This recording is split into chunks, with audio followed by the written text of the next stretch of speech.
Bonjour à tous et bienvenue en 2026. Nous allons commencer l'année avec une vidéo qui a pris un peu plus d'un an à réaliser.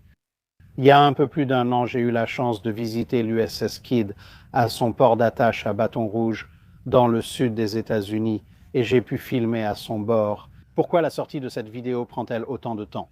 Eh bien, peu de temps après avoir enregistré cette vidéo, la Kidd devait partir en cale sèche pour, en gros, une remise à neuf. Elle était sur son berceau dans la rivière et c'est le fleuve Mississippi pour ceux qui ne le sauraient pas depuis un bon moment.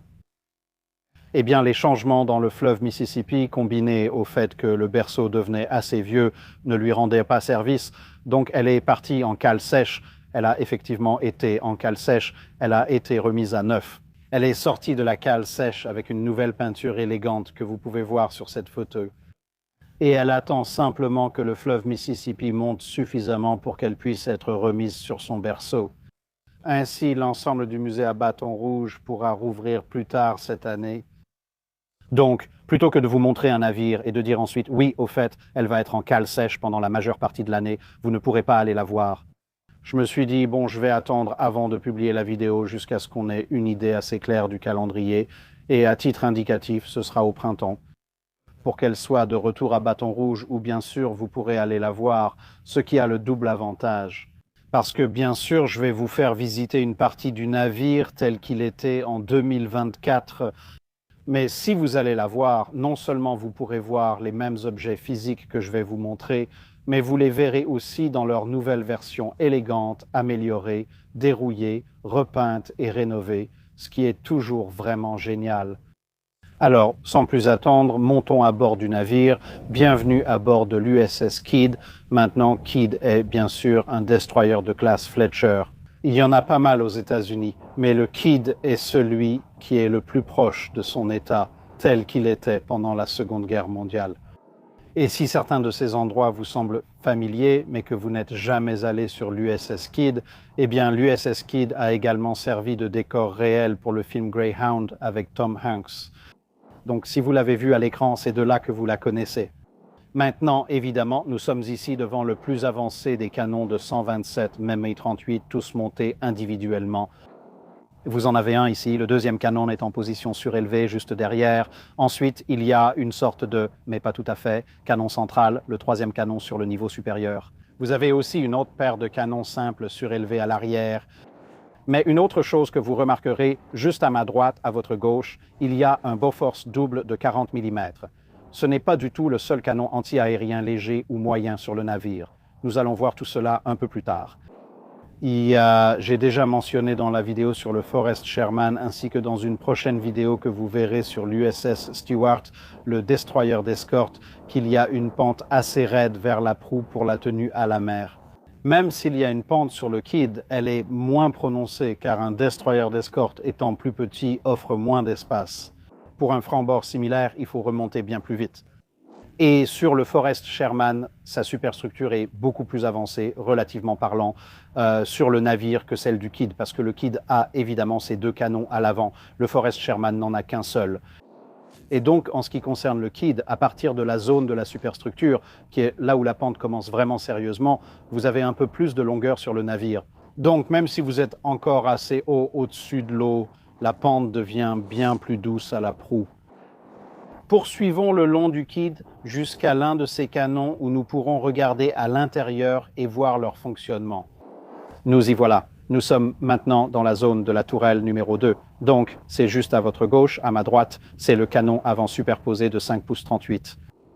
Regardons cela dans un instant. Mais d'abord, je me suis dit, voyons ceci. C'est évidemment un affût Bofors double de 40 mm, facilement reconnaissable si vous avez vu ces vidéos.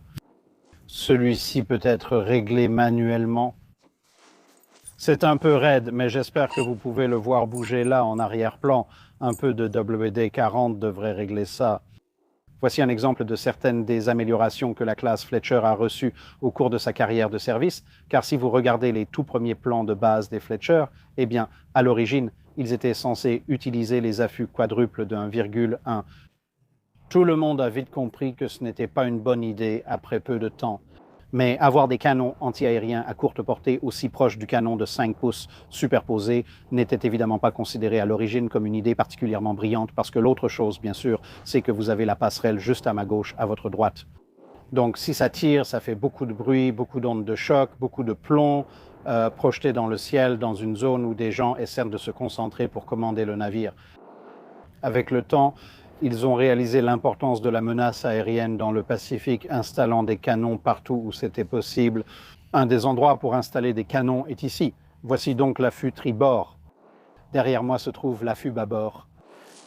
Et rien que ces deux affûts représentent en fait une capacité antiaérienne moyenne bien supérieure, surtout si l'on prend en compte l'efficacité du Bofors de 40 mm par rapport à ce avec quoi le navire avait été conçu à l'origine.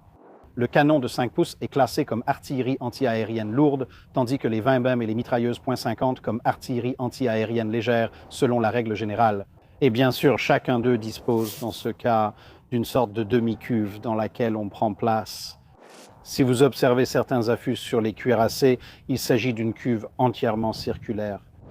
Dans ce cas, évidemment, comme le canon de 5 pouces doit bouger et que les gens doivent pouvoir y accéder, la structure fait le tour et s'arrête simplement ici. Jetons donc un rapide coup d'œil sur notre gauche et regardons le canon avant superposé de 5 pouces. Après avoir tourné de seulement 90 degrés, nous regardons maintenant le canon avant superposé de 5 pouces 38.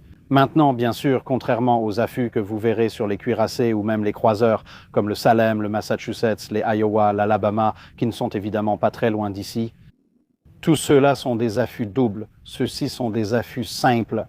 Cela signifie, entre autres, qu'étant donné qu'il y a moins de poids en jeu, ils peuvent être tournés beaucoup plus rapidement. Ils pèsent évidemment moins lourd. Et cela leur donne un avantage en termes d'engagement rapide. Avec le temps, des systèmes motorisés de plus en plus nombreux s'y ajoutent, jusqu'à ce qu'on appelle le RPC, la commande à distance motorisée. Et c'est pourquoi, plus tard, vous verrez des navires comme les classes Sumner et Gearing, les deux classes successeurs des Fletchers. Ils auront 3 tourelles doubles au lieu des 5 simples des Fletcher, offrant un canon de plus et occupant moins de place sur le navire. Mais à la fin des années 30, lorsque les Fletcher sont en cours de conception, avec la technologie de l'époque, c'est en fait une utilisation beaucoup plus efficace de l'espace si vous voulez engager à la fois des avions et des navires.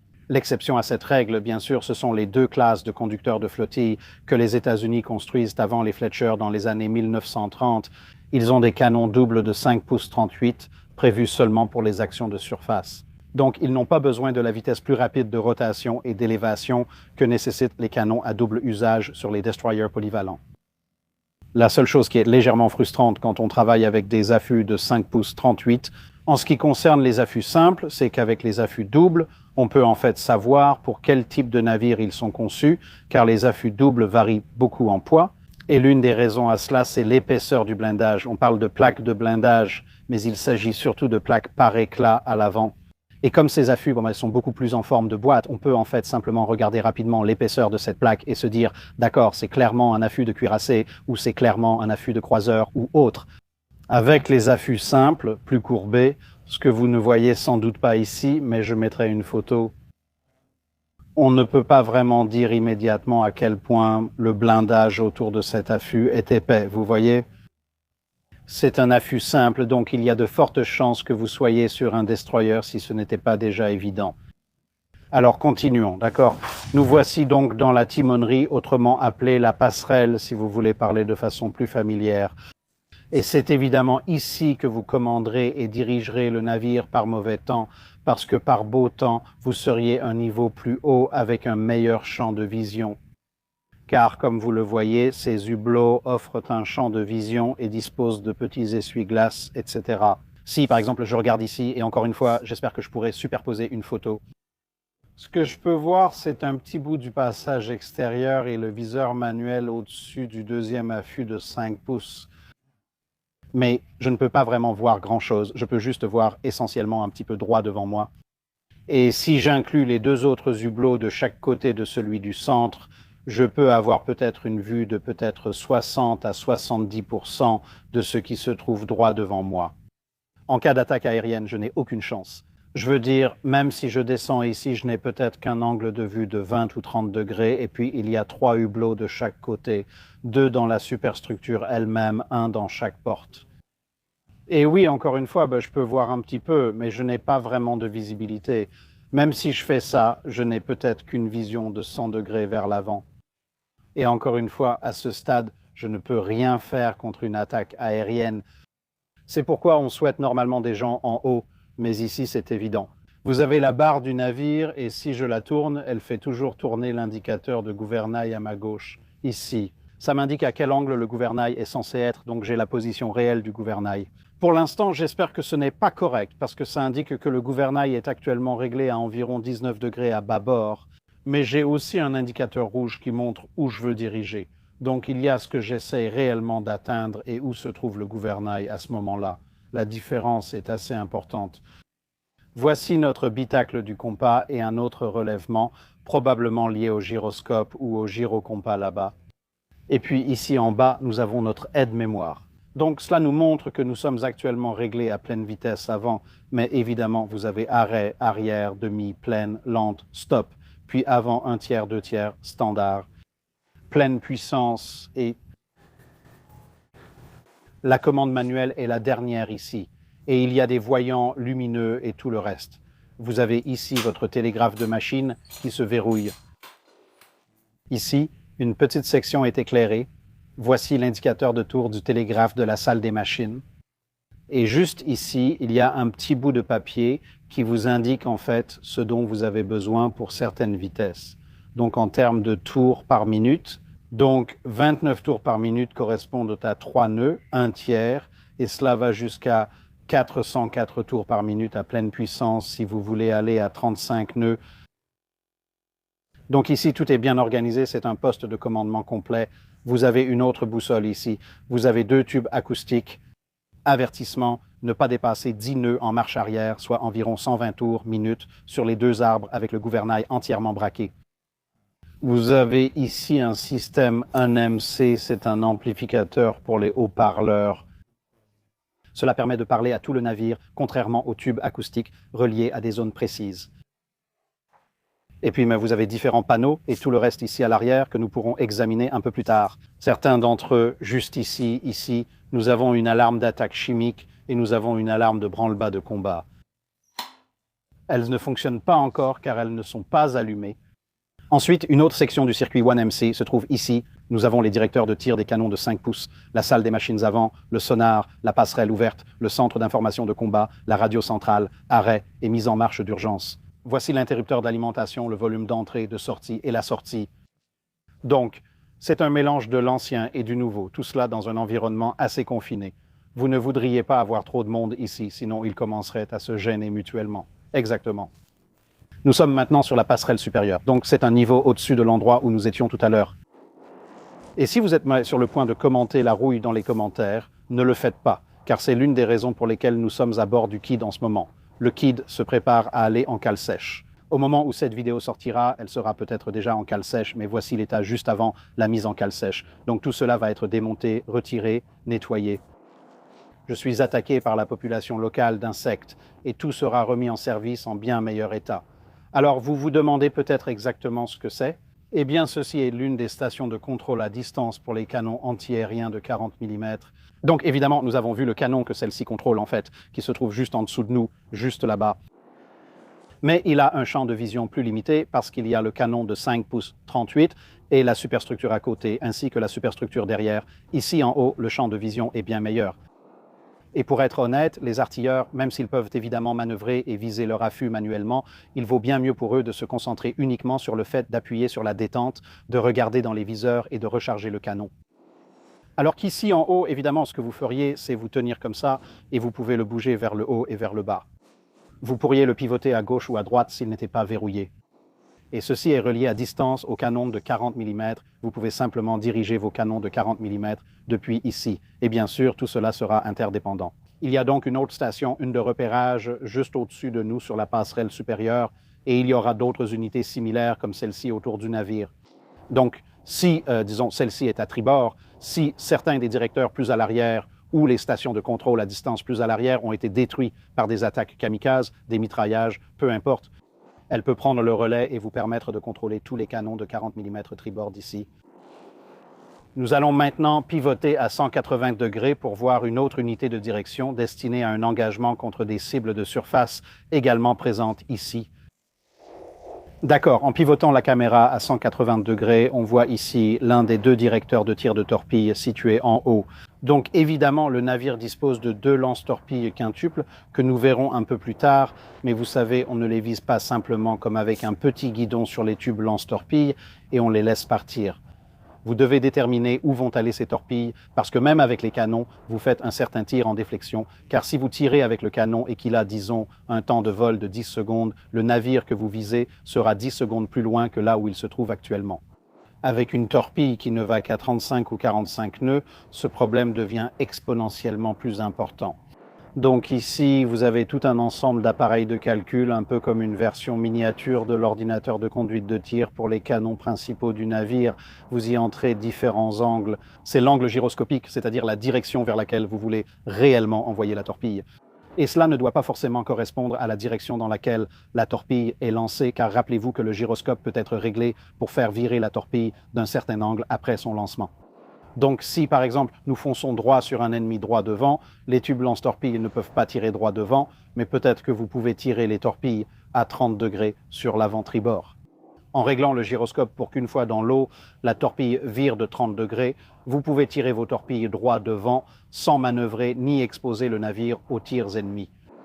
Mais pour obtenir tout cela, il faut évidemment entrer votre cap et votre vitesse, le cap et la vitesse de l'ennemi, et tout cela sera renseigné, ce qui vous donnera l'endroit exact où vous devez viser les torpilles. Si votre cible est devant maintenant, au moment où les torpilles arriveront, disons que dans ce scénario, nous tirons sur tribord car c'est la direction du tube de lancement. Mais disons que la cible est arrivée par tribord et traverse vers bâbord. Si elle est devant au lancement et que vous tirez vos torpilles devant, le navire sera à plusieurs centaines ou milliers de yards sur bâbord à leur arrivée. Donc à ce moment-là, vous voudrez peut-être que vos torpilles tournent sur un cap de 300 au lieu de 0. Et cela vous dira tout ce qu'il faut pour que vous puissiez l'entrer et tirer. Évidemment, dans ce scénario, il vaudrait mieux tirer vos torpilles sur bâbord. Dans le feu de l'action, si vos tubes pointent déjà vers tribord, mieux vaut lancer les torpilles. Dans une situation où vous foncez sur un Yamato, il vaut mieux tirer immédiatement plutôt qu'attendre 2 ou 3 minutes pour tout réinitialiser, au risque d'être déjà touché par quelque chose de puissant et explosif. Et juste à côté, vous avez une petite lunette, ce qui est évidemment utile pour repérer où se trouve l'ennemi. Parce que même avec des torpilles qui sont relativement parlant des armes à courte portée, elles vont quand même être lancées sur une cible qui se trouve à plusieurs kilomètres de distance. Donc vous voulez vous assurer que vous tirez bien sur une cible réellement hostile. Notez que beaucoup de ces navires auront un camouflage disruptif, donc assurez-vous de tirer dans la bonne direction, parce que la dernière chose que vous voulez faire, c'est gaspiller vos torpilles. Gardez à l'esprit que vous n'en avez que 10 à bord. En général, vous n'aurez pas de recharge, contrairement au canon qui, évidemment, si vous ratez, vous pouvez tirer encore et encore. Si vous lancez une de vos 10 torpilles, vous voulez qu'elle atteigne sa cible. Vous ne voulez surtout pas tirer pour découvrir après coup que c'était une fausse vague d'étrave et que le navire allait bien plus lentement que prévu. Voir votre torpille passer devant l'étrave du navire sans agir. Donc nous avons encore monté d'un cran. C'est le plus haut possible sans monter sur le mât de misaine. Pour ceux qui ont vu ma vidéo où je grimpe sur le mât du New Jersey, cela n'arrivera pas.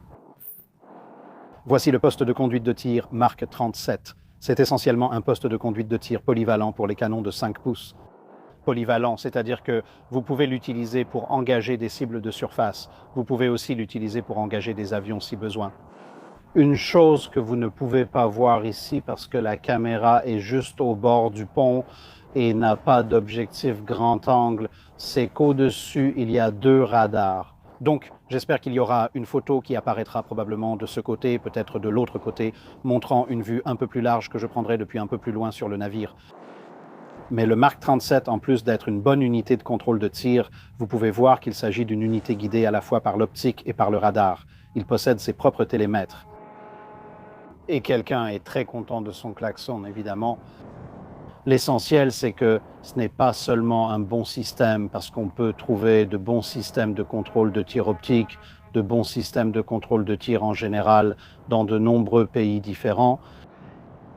Mais c'est aussi un système relativement facile à reproduire et les États-Unis ont la capacité de le fabriquer en très grande quantité. Donc si vous avez déjà visité d'autres navires musées, vous reconnaîtrez probablement ce système car bien que ce soit le système principal de télémétrie pour Kidd, ce sera le système de télémétrie de la batterie secondaire sur un cuirassé, sur un croiseur lourd, etc. etc. Et donc avoir cette standardisation des pièces facilitait la maintenance, mais aussi simplement en utilisant le même système encore et encore, les États-Unis pouvaient le produire en masse encore plus facilement. Et donc cela signifiait que vous pouviez avoir plus de ces systèmes à bord de chaque navire que ce que d'autres nations pouvaient installer sur leur propre navire. Donc même si, disons, vous êtes dans la marine japonaise et que vous avez un très bon système de contrôle de tir optique, eh bien c'est très bien. Mais si vous avez un système de contrôle de tir optique pour vos destroyers, et que vous avez un système de contrôle de tir optique pour les canons secondaires de votre croiseur, et que vous avez un système de contrôle de tir optique pour les canons secondaires de votre cuirassé, ce sont 3 configurations et chaînes de production optique différentes, chacune étant un peu plus petite. Et donc, vous allez être un peu plus avare parce que vous ne voulez pas avoir à en surproduire. Les États-Unis ayant adopté le canon de 5 pouces 38 comme arme principale sur leurs destroyers et secondaires sur les plus gros navires, ils n'ont qu'à dire « Ouais, on va juste en fabriquer des centaines et des centaines, et à ce moment-là, vous savez, mettons-en quelques-uns sur tous nos destroyers. » Mettons-en 4 ou 5 sur tous nos cuirassés, etc., etc. Mais cela signifie aussi, comme je l'ai dit, que l'entretien est plus simple car un navire de réparation partant dans le Pacifique occidental ou ailleurs peut juste emporter des pièces de rechange pour cela. Tous les canons de 5 pouces disposeront d'au moins un système de conduite de tir. Mais cela signifie aussi que les équipages qui sont transférés d'un navire à l'autre n'ont pas besoin d'une grande quantité de recyclage. Donc, si vous étiez un opérateur de contrôle de tir sur, disons, un croiseur lourd de classe Nouvelle-Orléans et qu'il a été équipé de Mark 37 lors d'une modernisation et qu'on vous dit ensuite, eh bien, vous savez quoi, votre navire part 6 mois en modernisation, mais nous avons besoin de vous, opérateur de contrôle de tir qualifié, pour repartir en mission. Eh bien, il y a une place disponible sur le Kidd et vous vous retrouvez affecté au Kidd. Eh bien, c'est exactement le même système auquel vous étiez habitué. Et puis, si vous êtes transféré sur le New Jersey, l'Alabama, l'Iowa ou le Wisconsin, tant que vous restez avec vos canons de 5 pouces, c'est encore le même système. Ici, en regardant vers l'arrière, on voit 2 projecteurs du navire à gauche de l'image qui correspond au côté tribord puisque nous faisons face à l'arrière. Vous pouvez voir que l'un d'eux a son iris complètement fermé. Sur le côté droit de l'image, côté bâbord du navire, on voit son iris presque totalement ouvert. Ce sont de grands projecteurs utilisables pour diverses tâches, surtout lors d'actions de surface nocturne, bien qu'on ait très vite compris qu'il valait bien mieux se fier au radar, car un projecteur révèle votre position autant qu'il éclaire l'ennemi, alors que le radar, à moins que l'ennemi ne dispose d'un détecteur de radar, ne révèle pas votre position. Et même s'ils ont un détecteur de radar, c'est quand même beaucoup moins un signal du genre « Regardez ici, je suis là, tirez-moi dessus » qu'un faisceau de projecteurs. Mais un projecteur peut avoir d'autres utilisations. Vous pouvez l'utiliser pour rechercher des survivants dans l'eau. Vous pourriez, en théorie, l'utiliser pour signaler un avion, peut-être un avion de reconnaissance que vous auriez repéré au radar. Vous pouvez, avec ces iris, également l'utiliser pour faire de la signalisation à longue distance, parce que c'est quelque chose d'assez puissant. En arrivant au port, vous pouvez l'utiliser pour signaler votre position et indiquer que votre navire est à un endroit précis. C'est là que vous voulez que les gens sachent où vous êtes grâce à la lumière. Et donc, en raison de leur utilité, vous constaterez que les navires continuent d'être équipés de projecteurs pendant de nombreuses décennies par la suite. Et en fait, les navires sont toujours équipés de projecteurs, même si, en tant que moyen de communication, ils ont été en grande partie, mais pas totalement, supplantés. Une autre chose que vous pouvez voir pendant que nous sommes ici, si je fais simplement pivoter la caméra vers le bas et à droite, il y a l'un des 2 casiers à pavillon parce que nous sommes juste devant le mât de misaine. C'est donc d'ici que les signaux de pavillon seraient hissés. Le mât de misaine, c'est ce grand pilier gris devant nous. Donc si je dézoome un peu, vous pouvez suivre tout le chemin vers le haut. Pas jusqu'en haut, mais au moins jusqu'à la vergue. Et nous avons la première cheminée qui se cache juste derrière le mât de misaine de notre point de vue. Resserre un peu le cadre. Nous allons donc continuer un peu plus loin et un peu plus en arrière dans le navire. Parce que, comme je l'ai dit, c'est à peu près aussi haut que vous pouvez vraiment aller, à moins de vouloir grimper à cette échelle que vous voyez ici, juste fixée sur le côté du mât de misaine. Et non, vraiment non. Nous nous tenons maintenant entre la première cheminée qui est à ma gauche, votre droite, et la cheminée arrière qui est à ma droite, votre gauche. Et ceux-ci, eh bien, c'est un autre ensemble de canons Bofors quadruples de 40 mm. Il y en a un derrière aussi.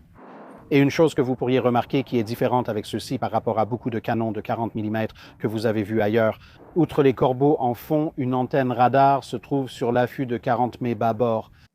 Maintenant, ce n'était pas là la plupart du temps pendant la Seconde Guerre mondiale. Mais à mesure que la technologie radar devient plus compacte, la technologie de contrôle de tir devient elle aussi plus compacte. Et encore une fois, on peut en produire de plus en plus. La technologie radar évolue de la recherche au contrôle de tir des canons principaux, puis à celui des canons de 5 pouces. Et puis, à la fin de la guerre, ils en sont arrivés au point où l'on peut installer un radar pour le contrôle de tir, même sur des affûts anti-aériens individuels, comme cet affût quadruple de 40 mm. Bien sûr, il y a un peu plus de poids en jeu dans tout ça, ce qui signifie qu'une fois que vous en avez tenu compte, l'électronique, les personnes pour s'en occuper, le radar, les systèmes de contrôle de tir là-bas pour traiter ce signal, et évidemment le poids de l'antenne elle-même. Tout cela va affecter le déplacement et la stabilité d'un navire qui n'a pas vraiment été conçu à l'origine pour avoir autant de canons anti-aériens à bord. Et donc, dans l'immédiat après-guerre, on voit en fait pas mal de discussions au sein de la Royal Navy, de l'US Navy, etc. sur le nombre de ces systèmes souhaités à bord. Cela apporte beaucoup de redondance et un contrôle local pour chaque canon anti-aérien. Cela signifie que si vous n'avez que ceux-là, vous en aurez moins car ils sont plus lourds. Alors que si vous avez, comme nous l'avons vu à l'avant, des affûts standards de 40 mm, vous pouvez en avoir davantage, dirigés peut-être par un radar central ou un directeur de tir central. Cela signifie plus d'obus en vol, mais peut-être un contrôle moins précis. Cela vous donne un contrôle plus précis, mais moins d'obus dans les airs. Alors, quel équilibre faut-il trouver lorsqu'on essaie d'abattre des assaillants qui approchent? Et comme je l'ai dit, la façon dont tout cela s'additionne fait l'objet d'un énorme débat à la fin des années 40, au début des années 50 et ainsi de suite. Sur certains navires, vous verrez qu'ils sont presque exclusivement équipés de canons individuels dirigés par radar, mais en moins grand nombre que sur certaines configurations de la Seconde Guerre mondiale. Ils n'en auront que quelques-uns de ce type et davantage des types classiques. Honnêtement, ce débat n'est toujours pas totalement résolu. Du milieu à la fin des années 50, les missiles apparaissent et tout le monde s'y précipite comme solution. Mais il y a une autre conséquence de cela, c'est le poids d'un affût comme celui-ci. Cela devient la norme fin des années 40, début 50 pour les canons anti-aériens moyens, à l'exception des canons de 3 pouces 50. Ce type d'affût, en termes d'espace et de poids qu'il occupe, influence en fait fortement de nombreux missiles solaires de courte portée pour l'autodéfense au début de la guerre froide. Je ne sais pas lequel des systèmes américains Tartar, Talos, Terrier, etc.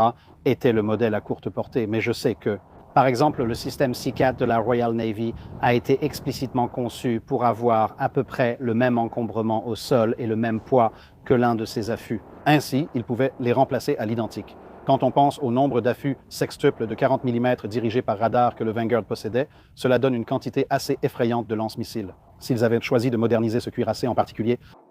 Mais ici, sur le Kidd, il y a un affût ici, un autre entre les cheminées, et encore plus de canons à l'arrière. Allons les voir. Bien, donc nous nous retrouvons ici. Nous n'avons en fait parcouru que quelques mètres. La caméra est en fait placée à côté de la cheminée R, et nous sommes à l'un des lance-torpilles quintuples du Kidd. Je pense que c'est le seul qui reste parce que l'autre aurait été là où nous étions avec ses canons quadruples de 40 mm. Maintenant, l'une des choses que vous remarquerez immédiatement, c'est que nous avons le capot classique auquel vous êtes habitués. La plupart des lance-torpilles, que vous les utilisiez avec des navires qui en sont équipés dans le jeu ou que vous regardiez des plans. Et ici, vous pouvez voir que c'est l'arrière du capot, donc vous pouvez voir le nez de la torpille. Pendant la Seconde Guerre mondiale, il s'agissait d'une torpille Mark 15. Les États-Unis utilisaient 3 torpilles principales. La Mark 13 est une torpille plus courte larguée par avion. La Mark 14 est la torpille problématique des sous-marins. Et la Mark 15, sa proche cousine, est une version un peu plus grande et à plus longue portée, utilisée sur les navires de surface. Plus tard, il y aura la torpille électrique Mark 18. L'ancienne Mark 10 équipait certains petits sous-marins plus anciens. Mais si vous vous intéressez aux torpilles lancées depuis la surface, la Mark 15 est celle qu'il vous faut. Comme mentionné, Kidd aurait eu initialement 2 ensembles de lanceurs similaires. C'est celui qui reste. parce qu'avec le temps, on ajoutait de plus en plus de poids avec les canons anti-aériens. Il fallait plus d'espace sur le pont pour installer davantage de canons anti-aériens. Et c'est vraiment un témoignage de l'excellente conception et de l'utilité de la classe Fletcher. Ils ont pu ajouter autant de canons anti-aériens sans compromettre leur lance-torpilles. Et ce n'est qu'à la toute fin de la guerre que l'on commence à voir certains d'entre eux, comme Kidd, sacrifier un de leurs lanceurs en échange de davantage d'armement anti-aérien. Alors que beaucoup de destroyers plus petits et plus anciens de toutes les nations qui devaient moderniser leurs canons anti-aériens étaient obligés de sacrifier soit des canons principaux complets, soit parfois tout leur armement en torpilles afin d'installer le nombre nécessaire de canons anti-aériens. Maintenant, l'autre particularité de ce lanceur que l'on ne voit pas sur beaucoup de lanceurs de torpilles préservés, mais que vous avez ici, c'est cette chose. Nous avons vu les directeurs de torpilles sur l'aile de la passerelle, mais ceci est en fait le poste de contrôle de tir des torpilles pour ce lanceur. Donc tout le système peut aussi être géré par un seul gars à l'intérieur. En fait, une fois que ces deux systèmes sont à bord, vous avez en réalité au minimum 4 endroits possibles où vous pouvez calculer les données de lancement des torpilles et contrôler le lancement. Et évidemment, c'est un petit boîtier bien étanche sur le dessus, mais ce n'est pas quelque chose que l'on voit sur beaucoup de lanceurs préservés. D'habitude, on voit juste le lanceur lui-même ou peut-être les systèmes de contrôle à l'intérieur. Ils seront toujours là, mais l'abri général aura disparu. Donc c'est quelque chose de très rare à voir. Donc évidemment, si vous venez jeter un œil à Kidd, ce que vous devriez faire de toute façon. Mais en particulier, ces petits vestiges de la technologie de l'époque de la Seconde Guerre mondiale sont pratiquement uniques à ce navire parmi les navires musées. Derrière ce lanceur, vous voyez une particularité de Kidd. Contrairement à beaucoup d'autres Fletcher préservés, elle a toujours un affût de canon numéro 3. Poursuivons vers l'arrière. Nous sommes sur la superstructure arrière avec quelques éléments à observer. Ici, on voit à quel point ce design est compact. Vous pouvez le voir devant nous. Nous avons la cheminée arrière, puis notre lance-torpilles arrière, le dernier qui reste, puis nous avons notre troisième canon central, la tourelle numéro 3. Nous avons ici un autre système de direction de tir anti-aérien, le mât principal. Maintenant, vous pourriez penser, attendez une minute, c'est un mât vraiment minuscule comparé à celui-là. Mais rappelez-vous, ça c'est le premier mât, donc c'est le mât avant. Celui-ci, c'est le mât principal. Le mât principal, à ce stade, ne porte vraiment que quelques antennes. Et puis nous avons cette petite section de superstructure ici, et juste derrière nous se trouve l'affût surélevé numéro 4 de 5 pouces. Donc ce que je vais faire, c'est sortir du champ de la caméra et le faire pivoter. Et ici, en fait, je vais déplacer la caméra. Donc,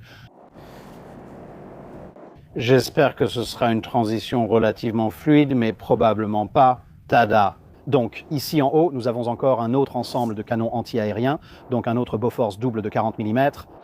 Comme vous le voyez, à gauche se trouve le toit du support de tourelle numéro 4. Maintenant, bien que nous ayons atteint la fin des canons sur la ligne centrale, à l'exception du canon numéro 5, il y a en fait encore pas mal de canons anti-aériens à bord du navire. Donc on fait rapidement un panoramique autour de l'endroit. Il y a là 2 affûts doubles de 20 mm. Et si on vient par ici, on peut voir qu'il y a un autre affût double de 20 mm là-bas à l'arrière. Et évidemment, il y en a un autre correspondant de l'autre côté. Alors, redescendons l'échelle et continuons notre visite vers l'arrière. Très bien, nous sommes à l'arrière, sur la plage arrière, et vous pouvez remarquer quelques éléments ici. Tout d'abord, bien sûr, il y a des canons Oerlikon jumelés de 20 mm pour encore plus de défense anti-aérienne. Et comme vous pouvez le voir, ceux-ci pivotent assez librement. Ils ont des butées, mais ce sont donc des armes anti-aériennes légères. Donc la façon dont je définis léger, moyen, lourd, c'est qu'une arme anti-aérienne légère est une arme avec laquelle, si vous avez un bombardier en piqué ou un bombardier torpilleur qui arrive, vous pouvez tirer dessus. Mais si vous tirez sur eux et que vous allez les toucher, alors ils sont déjà entrés dans leur propre portée de largage d'armes. Il y a aussi les armes moyennes, comme le Bofors 40 mm, etc. Maintenant, avec celle-là, vous pouvez toucher un avion ennemi avant qu'il n'atteigne la portée de largage d'armes, selon l'arme en question, mais pas beaucoup plus loin. Ils auront déjà commencé leur attaque. Avec le canon de 5 pouces anti-aérien lourd, vous pouvez engager un avion avant même le début de son attaque. Maintenant, les autres choses que vous voyez ici, ce sont nos rails pour grenades sous-marines. Alors, ce sont des grenades sous-marines un peu plus complexes que les simples conteneurs que vous pourriez voir sur certains autres navires. Ici, il y a 2 rails pour grenades sous-marines, et comme vous pouvez le voir, celui-ci du côté tribord est entièrement chargé. Mais bien qu'un destroyer de classe Fletcher puisse effectuer des missions de lutte anti-sous-marine, et en effet, évidemment, si vous avez vu Greyhound, ce navire en particulier faisait cela. Dans ce cas, ce n'est pas la mission principale d'un destroyer de flotte, car un destroyer de flotte possède évidemment des torpilles pour attaquer les navires capitaux ennemis. Il dispose de canons anti-aériens pour défendre la flotte contre une menace aérienne. Ce sont les principales missions d'un destroyer de flotte, dont l'usage de ces canons pour se défendre contre les destroyers ennemis. Dans la marine américaine, la lutte anti-sous-marine est surtout assurée par des destroyers d'escorte, bien qu'ils soient un peu plus lents que la flotte. Si vous travaillez avec une force opérationnelle de porte-avions rapide, un destroyer de flotte comme un Fletcher devra assurer cette mission. C'est pourquoi il possède des lanceurs de grenades sous-marines. Ce navire dispose aussi d'autres armes anti-sous-marines pour cette mission à utiliser si besoin, que nous allons bientôt examiner. Mais une dernière chose, si vous montez à bord du navire avant qu'il n'entre en cale sèche, vous remarquerez peut-être qu'en regardant les ponts, ceux-ci sont en assez bon état dans la plupart des autres endroits. Le pont ici, essentiellement à partir du dernier canon de 5 pouces vers l'arrière, semble très rouillé et très abîmé. Ce n'est pas la faute du navire. C'est en fait la faute des constructeurs du navire, parce que lorsqu'ils ont consulté les dossiers de construction du navire, ils ont découvert que, de toute évidence, la majeure partie d'un Fletcher est faite d'acier STS. Super, fantastique. Pour une raison inconnue, personne ne sait vraiment pourquoi, la partie arrière du pont supérieur du navire a été fabriquée en acier galvanisé. Pas toute la section, seulement l'arrière. Le problème, c'est que l'acier galvanisé réagit très mal à l'eau salée. Et deuxièmement, la procédure standard, si vous avez des choses comme de l'acier STS et qu'il y a de la rouille dessus, c'est que si vous ne pouvez pas l'enlever juste avec un peu de papier de verre ou autre, il faut la gratter et repeindre. Le problème avec l'acier galvanisé, bien sûr, c'est que si vous enlevez la rouille, vous enlevez aussi la galvanisation, ce qui signifie que vous vous retrouvez simplement avec de l'acier ordinaire sans beaucoup de résistance à la rouille. Et donc, dans cette zone, la rouille s'accélère incroyablement vite. Il n'y a pas grand-chose que vous puissiez faire à ce sujet, mais tout cela sera réparé une fois qu'elle sera mise en cale sèche. Regardons la dernière partie visible sur les ponts supérieurs. Maintenant, comme je l'ai dit, bien que la classe Fletcher n'ait pas été conçue principalement pour la lutte anti-sous-marine, elle en était tout à fait capable. Comme je l'ai dit, il y a des situations où vous voudriez le faire. Et à cette fin, vous n'avez pas seulement les lanceurs de grenades sous-marines à l'arrière, parce que les lanceurs de grenades à l'arrière sont excellents. Vous avez beaucoup de grenades sous-marines. Vous pouvez continuer à les lancer, elles sont assez puissantes. Contrairement à un Hedgehog, vous n'avez pas besoin d'un impact direct. Mais les sonars peuvent détecter devant le navire. Donc, si vous vous approchez d'une cible, vous devez l'aborder, vous savez, par l'avant. Mais pour larguer les charges de profondeur à l'arrière, cela signifie que vous devez laisser le sous-marin passer par une zone morte qui se trouve un peu devant le navire, puis sur toute la longueur du navire. Un Fletcher n'est pas un petit navire. Il faut larguer les charges de profondeur, attendre qu'elles coulent, puis, avec de la chance, qu'elles explosent. Donc, cela laisse beaucoup de temps à un U-boot pour changer de cap et ainsi de suite, ce qui pourrait le mettre en sécurité. Et bien sûr, vous n'avez pas de contact sonar pendant tout ce temps, ce qui va poser problème si le sous-marin change de cap.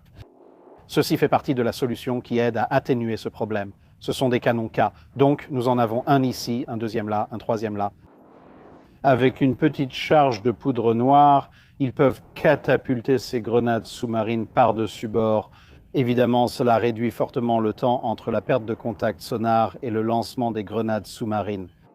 Et en effet, cela vous offre aussi la possibilité, si par exemple vous avez un contact sonar devant vous. À 500 yards, vous pouvez tourner la barre du navire à fond, présenter votre côté tribord ou bâbord, lancer vos grenades sous-marines, puis ramener l'étrave dans l'axe, et avec un peu de chance, retrouver vite la cible. Et cela vous offre désormais un arc d'environ 270 degrés pour la lutte anti-sous-marine, contrairement aux lanceurs de grenades qui ne couvrent que l'arrière. Même si les canons K sont fixes, on peut tout de même manœuvrer un peu le navire. Le Kidd n'a pas de lanceur Hedgehog tirant vers l'avant comme le feraient les véritables escorteurs anti-sous-marins, mais c'est principalement parce que, comme vous l'avez vu à la proue, il n'y a tout simplement pas la place pour en installer un. Il faudrait sacrifier un canon de 5 pouces ou quelque chose de ce genre pour en installer un, ce qui, compte tenu de toutes les autres missions que le Fletcher doit accomplir, n'est vraiment pas une option. Vous remarquerez peut-être sur cette image, devant les lanceurs K, encore quelques installations de 20 mm, c'est-à-dire d'autres canons anti-aériens légers. Et bien sûr, pendant sa carrière, durant la Seconde Guerre mondiale, Kidd a eu différentes configurations de canons anti-aériens, légers et moyens, donc ceci n'est qu'une des configurations qu'elle avait pendant la guerre vers la fin du conflit. Normalement, puisque nous sommes arrivés à la poupe du navire, cela marquerait la fin de la visite. Cependant, l'équipage a eu la gentillesse de nous montrer les mécanismes d'une affût de 127 mm, son chargement, son déplacement, etc. Donc nous allons voir cela très brièvement. Et puis, si vous nous rejoignez vendredi au moment de la sortie de cette vidéo, il y aura aussi une interview spéciale sur le navire et le musée à l'époque actuelle. Alors, voyons comment le canon de 127 mm peut être chargé et comment il fonctionne.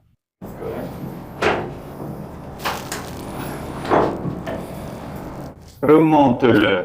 Voilà, tu vas le remonter, ça va te secouer, tu l'as compris.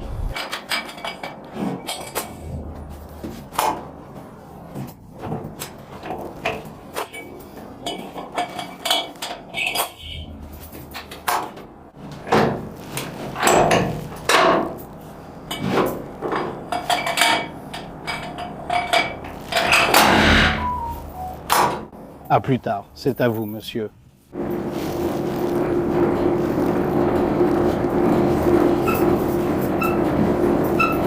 Et je viens de trouver une solution pour cette péniche agaçante qui passe.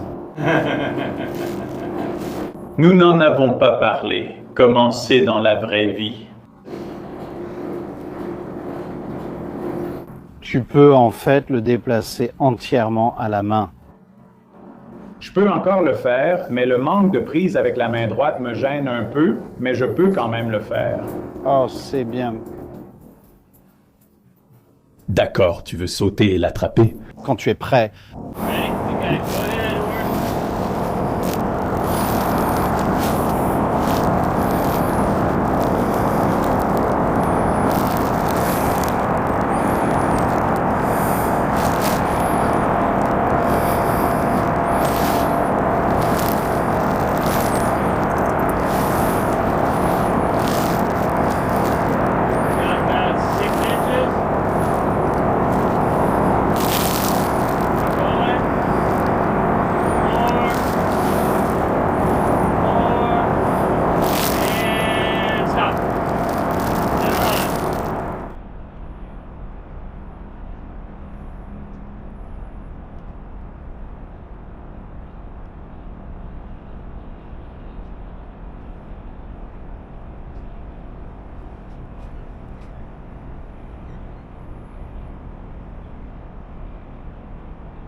Reset at 15.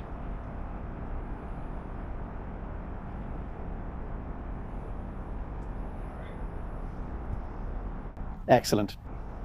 C'est tout pour cette vidéo.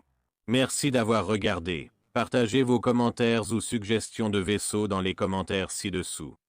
Commentez la publication épinglée pour vos questions sur la cale sèche.